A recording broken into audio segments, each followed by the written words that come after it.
नमस्कार बच्चों, मैं करमजीत हिंदी अध्यापिका। मैं आपका YouTube चैनल पर स्वागत करती हूँ। आज मैं आपको हिंदी व्याकरण में कक्षा तीसरी और चौथी का उपविषय विशेषण पढ़ाने जा रही हूँ।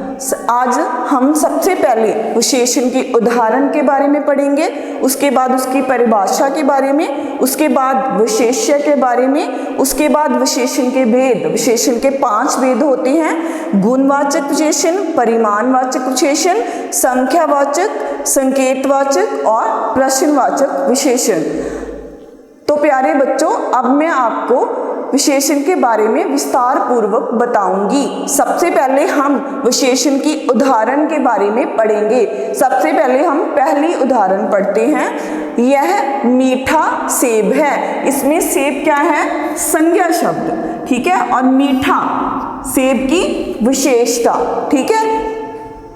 वह लंबी लड़की है। लड़की संज्ञा शब्द है और लड़की का लंबी होना उसकी विशेषता को दर्शा रहा है, ठीक है। यह ताकतवर घोड़ा है। घोड़ा इसमें क्या है? संज्ञा शब्द और ताकतवर उसकी विशेषता है। इस प्रकार से इन शब्दों में मीठा, लंबी और ताकतवर शब्द सेब, लड़की और घोड़ा की विशेषता को दर्शा रहा है, तो हम इन शब्दों को विशेषण कहते हैं। इस प्रकार से इसके बाद हम विशेषण की परिभाषा के बारे में पढ़ेंगे। संज्ञा या सर्वनाम की विशेषता प्रकट करने वाले शब्दों को विशेषण कहते हैं। जो संज्ञा या सर्वनाम की विशेषता को प्रकट करें उन्हें हम क्या बोलते हैं? विशेषण बोलते हैं, ठीक है। जैसे हमने उदाहरण में पढ़ा था ना कि सेब एक संज्ञा शब्द है और मीठा होना उसकी विशेषता है, ठीक है। लड़की, वह लंबी लड़की है। इसमें क्या है? लड़की एक संज्ञा शब्द है और लंबी होना उसकी विशेषता को दर्शा रहा है। यह ताकतवर घोड़ा है। घोड़ा एक संज्ञा शब्द है और ताकतवर होना उसकी विशेषता को बता रहा है। इस प्रकार से हम सभी में कोई ना कोई विशेषता जरूर होती है। जैसे कि वह बच्चा बहुत ही होशियार है, ठीक है। होशियार होना क्या है? उसकी विशेषता है कि वह पढ़ाई में बहुत ही होशियार है। यह लड़की बहुत सुंदर है। यह लड़की संज्ञा शब्द है और सुंदर होना उसकी क्या है? विशेषता।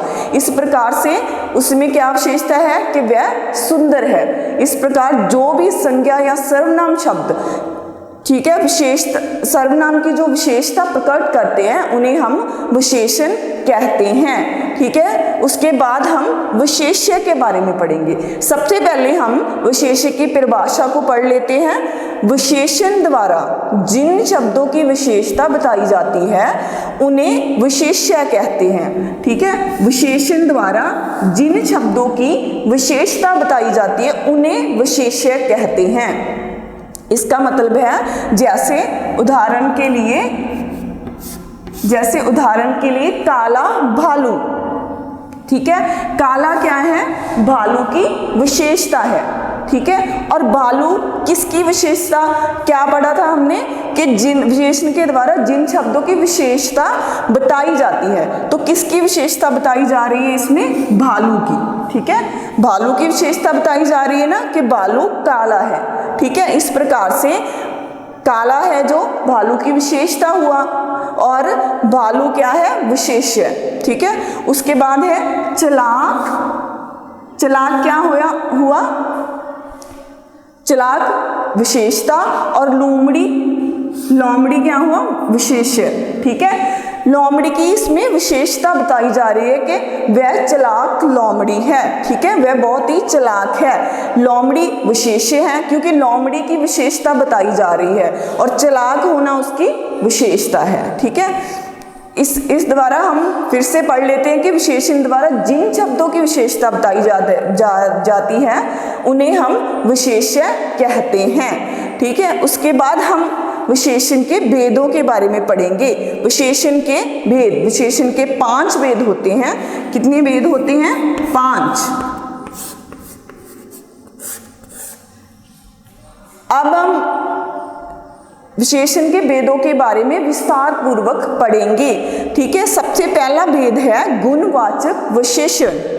इसमें क्या है, जिन संज्ञा या सर्वनाम शब्दों के द्वारा किसी के रंग, रूप, आकार, स्थिति, दशा के बारे में बताया जाता है, उसे हम क्या कहते हैं, गुणवाचक विशेषण कहते हैं।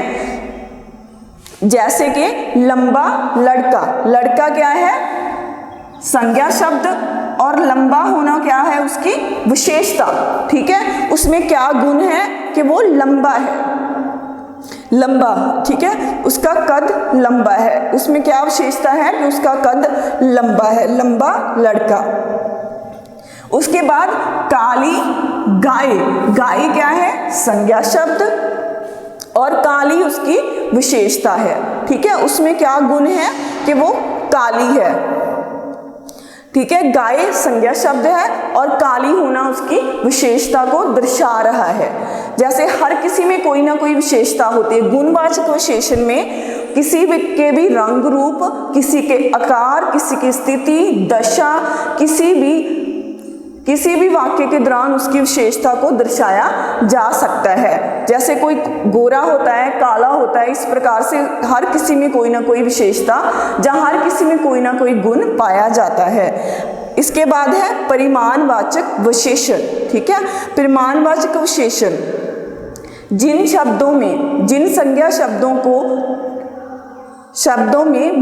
शब्दों की विशेषता मापतोल के द्वारा बताई जाती है, उसे हम परिमाणवाचक विशेषण कहते हैं। ठीक है, जिन संज्ञा शब्दों की विशेषता मापतोल के द्वारा बताई जाती है, उसे हम परिमाणवाचक विशेषण कहते हैं। उदाहरण के लिए सेब एक संज्ञा शब्द है, और 2 किलो क्या है, तोल में सेब की विशेषता है कि वो 2 किलो है। ठीक है, मापतोल के आधार पर।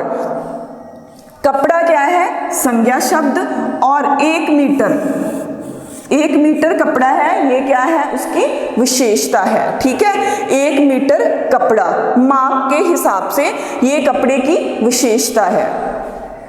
उसके बाद आ जाएगा हमारा संख्यावाचक विशेषण। ठीक है, संख्यावाचक विशेषण में जिन शब्दों के द्वारा संज्ञा या सर्वनाम शब्दों के संख्या, जब गिनती के बारे में बोध कराया जाए, उसे हम संख्यावाचक विशेषण कहते हैं। जैसे कि 4 आम क्या है, संज्ञा शब्द, और आमों की गिनती कितनी है, 4। ठीक है, 4 आम, इसका मतलब है कि आम संज्ञा शब्द और 4 उसकी गिनती है, तो उसकी गिनती की उसकी विशेषता को दर्शा रहा है कि आम 4 है।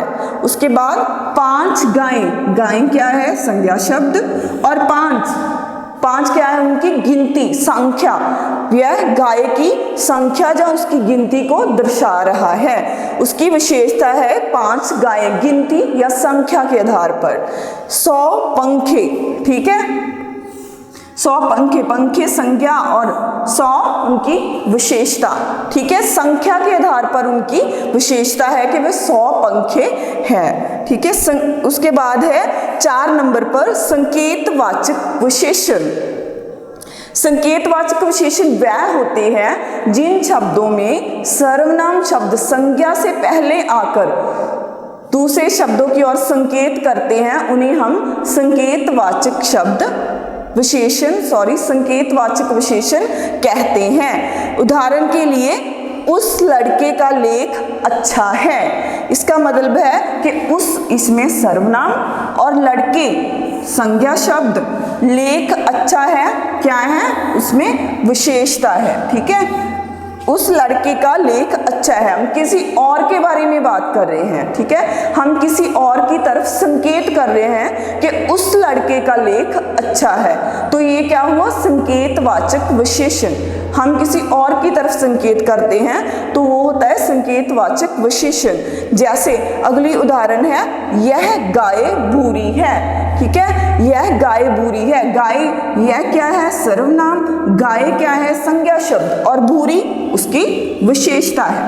ठीक है, हम किसी और के बारे में संकेत करके बात कर रहे हैं कि यह गाय बूरी है, इसका मतलब ये हुआ कि ये संकेतवाचक विशेषण है। ठीक है, यह गाय बूरी है। इस प्रकार से जब हम किसी और चीज की तरफ संकेत करके, उदाहरण के लिए वह लड़का बहुत सुंदर है, ठीक है, हम किसी और के बारे में संकेत करके बात कर रहे हैं तो इसका मतलब है वो संकेतवाचक विशेषण है। उसके बाद है प्रश्नवाचक विशेषण, जिन संज्ञा शब्दों में हमें प्रश्न का बोध कराते हैं, प्रश्न का बोध कराते हैं, उन्हें हम प्रश्नवाचक विशेषण कहते हैं। उदाहरण के लिए कौन, ये हमने प्रश्न पूछ रहे हैं ना, प्रश्नवाचक विशेषण है ये। कौन दरवाजा खटखटा रहा है, हम प्रश्न कर रहे हैं कि कौन दरवाजा खटखटा रहा है। क्या खा रहे हो, क्या खा रहे हो, इसमें भी हम प्रश्न कर रहे हैं कि क्या खा रहे हो, इसमें प्रश्नवाचक विशेषण की विशेषता बताई जा रही है। इस प्रकार से आज हमने विशेषण के बारे में पढ़ा है। सबसे पहले हमने विशेषण की उदाहरण के बारे में अच्छे से पढ़ा, उसके बाद परिभाषा, उसके बाद विशेष्य, उसके बाद विशेषण के भेद। विशेषण के 5 भेद होते हैं, गुणवाचक, परिमाणवाचक, संख्यावाचक, संकेतवाचक और प्रश्नवाचक। तो प्यारे बच्चों, अगर आपको इसमें कोई भी परेशानी हो, जहाँ आपको कोई कमेंट करना हो तो आप कमेंट बॉक्स में कमेंट कर सकते हो।